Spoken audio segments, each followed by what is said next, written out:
female activists who are catcalled by the opposition.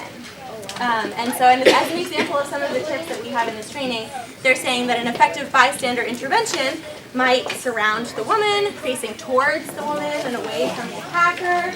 They might approach them if they're isolated and start talking, completely ignoring the attacker. We've already said no racial or sexual slurs. Maybe we can also stick to talking about the messaging on her side instead of talking about them as people. Okay. And for change. Hey, can we shift you to a dog? Can we get you fixed? I hate your hat. Take it off. What is this? Take off this. Don't get in front of my way. What? No.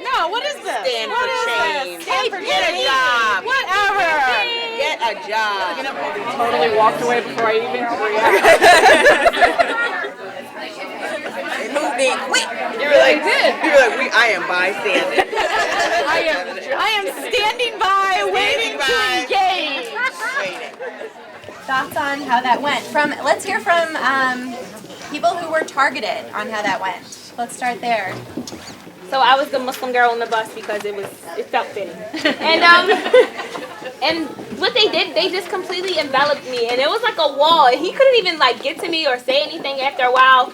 And they didn't even know me, but they just were like, "Wow, your makeup is amazing. Your eyebrows look," they just completely were complimenting me and just completely combating everything that he was saying. So I felt like when they completely enveloped me, that was amazing, It made me, he was saying this, that, and the third, and they were like, she's actually the best in everything that she's doing right now. So it was really effective. Thank you. Other folks who were targeted. I was locked in with the aggressor, as she was targeting me, and it was like a single dynamic one-on-one. And someone stepped in front and really looked in my eyes, and it broke. And in our dynamic, we had one person who decided to try to appease me in a kind of lightweight, non-confrontational way, and it was Jordan, and he was just sort of like, "Oh, you don't say. Oh, you're gonna lay down the knowledge." It was just not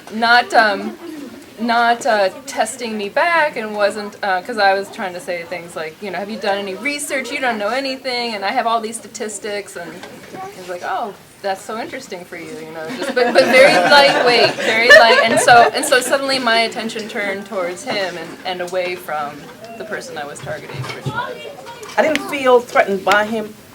I just felt that my job was to protect her, not in the sense that savior kind of thing, but just to try to block that person out, and I think we did it effectively. But then he became vulnerable because he was outside of the circle.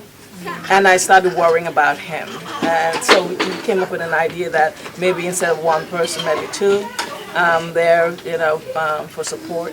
Great point. And then that power in numbers, and this idea that when one person steps up, maybe more people are likely to step up. And when they see you take that action, again, I'm a social work student, not a medical student, but this principle of inertia, I think Newton, someone can correct me, but that it's hard. It's really hard to take that first step and to put things in motion. And so what it means when one person puts something in motion, and then how support then bolsters that action.